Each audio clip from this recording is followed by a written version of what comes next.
right now, I'm going to show you the interview that was pre-recorded earlier today with Dr. Ethan Russo, who was in town for a fabulous conference that took here at the Marijuana Party headquarters. So here we go with Dr. Ethan Russo, world-renowned cannabinologist. I'd like to welcome a fine friend and world-renowned cannabinologist, Dr. Ethan Russo. Dr. Russo, thank you so much for coming today. Well, it's a pleasure to be here. So let's start in the beginning. Tell us how you got involved with researching cannabis. Well, it was a roundabout kind of thing. About 1990 in my neurology practice, I realized that I was seeing a lot of people with very bad illnesses where available pharmacotherapy just wasn't adequate for their purposes. And it led me to resume a prior interest I'd had in medicinal plants. One thing led to another. I was really looking for herbal agents that could be used in treating migraine. That led to what I like to call my respite in the rainforest. I took a sabbatical and worked with a tribe called the Machigenga in Peru for a couple of months. When I came back, I decided to try and pursue some work with these substances, and a lot of them were entheogens, agents which at a low dose were helpful in treating migraine, but at high doses might be entheogenic or hallucinogenic as it was known. However, I quickly found out, which I'd known previously, that it is very difficult to study Schedule I or forbidden drugs in the U.S. due to laws that are existent about this kind of thing.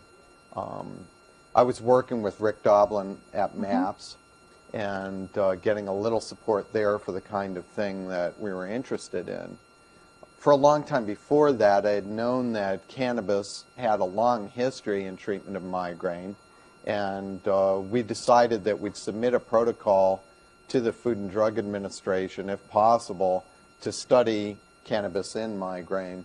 And that didn't work out due to the fact that NIDA has a monopoly on the supply of cannabis and wouldn't approve my study idea. Subsequently, I just continued to investigate cannabis the best I could, and that's been true all the intervening years.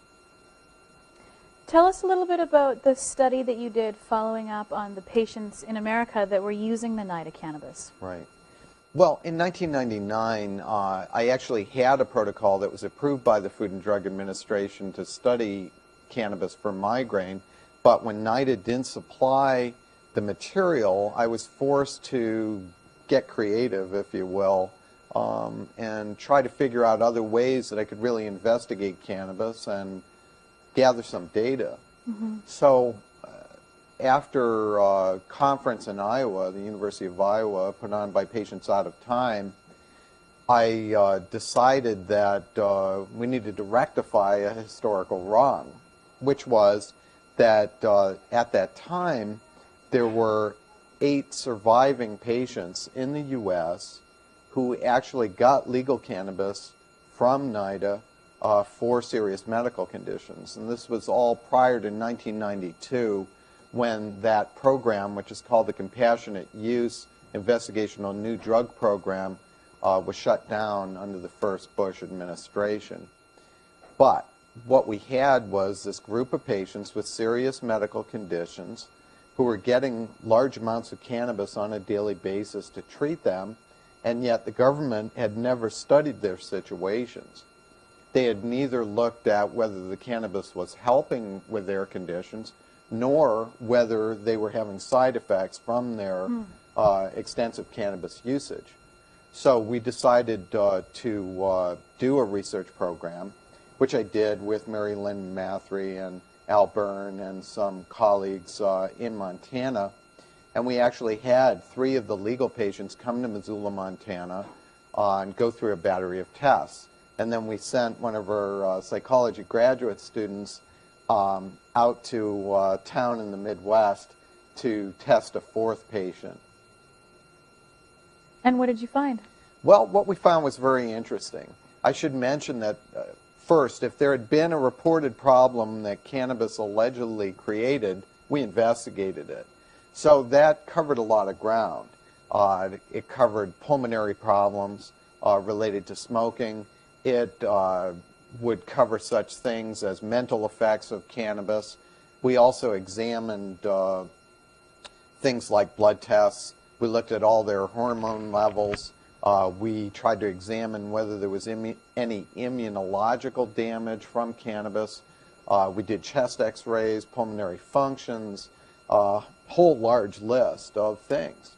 What was interesting was how many areas had no findings at all that separated these people from those who were perfectly healthy. Basically, it came down to two things. First, among mental issues, we tested the patients as they used cannabis. In other words, if they were testing and they had pain, I'd take them out in the parking lot and they'd smoke a joint to treat their symptoms as they would normally.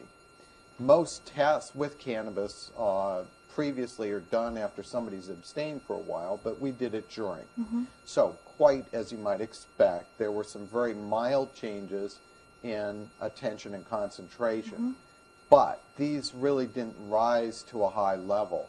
Basically, when it came down to the important items about their thought processes, they functioned very well indeed, and showed no major problems and nothing on a permanent basis that we could attribute to their cannabis usage.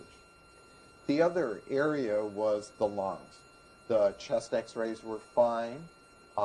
We didn't see any problems there ultimately. But 2 of the 4 patients did have some minor lung changes that would be akin to what an asthmatic had. But it's a little hard to interpret because one of those patients also had a connective tissue disease, which may have affected the results, and the other one also smoked cigarettes, unfortunately.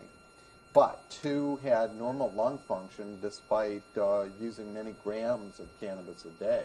And the 2 that had normal lung function, how long had they been a part of this program for? How many years had they been using cannabis for? The minimum in the 4 patients, I believe, was 11 years at the time. So minimum 11 years and a few grams a day, and you found no respiratory damage. Right. And one of our patients was smoking 9 grams a day and had been doing it for about 25 years at the time, including before approval in the program with black market supplies, and then subsequently with NIDA cannabis. And what is your opinion of the quality of the NIDA cannabis? Well, we did study that as well.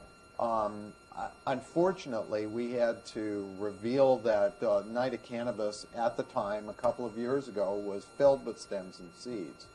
Now, the patients are receiving a little better manicured cannabis now, possibly as a result of publicity from our study, but it really was very poor quality material.